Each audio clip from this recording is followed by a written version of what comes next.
কি বলতো, সফলতাটা এমন একটা কথা না যেটা বলাটা খুবই সহজ হয়ে যায়, কিন্তু জীবনে সফলতা পাওয়াটা ভীষণ কঠিন। এটা একমাত্র যারা সফলতা পেয়েছে তারাই জানে যে সফলতার পেছনে কতটা স্ট্রাগল করতে হয়।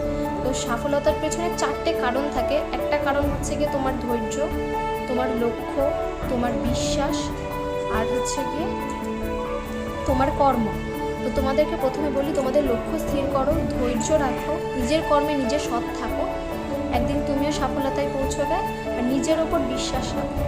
কে কী বললো কোনো কথায় কান দেবে না। যখন তোমার জীবনে টাকা পয়সা থাকবে না, জীবনে সফলতা থাকবে না, নানান মানুষ নানান দিক থেকে নানান কথা বলবে, না পরিবার পাশে থাকবে না প্রতিবেশী পাশে থাকবে, তো কারোর কথায় কান দেবে না। নিজের মতন এগিয়ে যাও, নিজের লক্ষ্য স্থির করো, নিজের ওপর ভরসা রেখে এগিয়ে যাও, একদিন তুমিও সফলতা পাবে।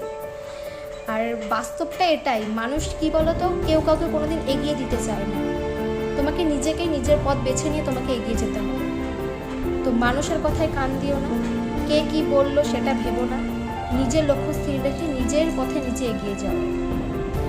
ওই এ একটা কথা বললো, ও একটা কথা বললো, তারপর তুমি ভেঙে পড়ে তুমি সেই লক্ষ্যটাকে নিজের লক্ষ্যটা স্থির করলে না, লোকের কথায় কান দিলে, এটা করলে কিন্তু জীবনে এগোতে পারবে না। নিজের লক্ষ্যটা স্থির করো, তবেই তোমরা জীবনে এগোবে। এটাই বাস্তব, সমাজ এটাই, সমাজে মানুষ এমন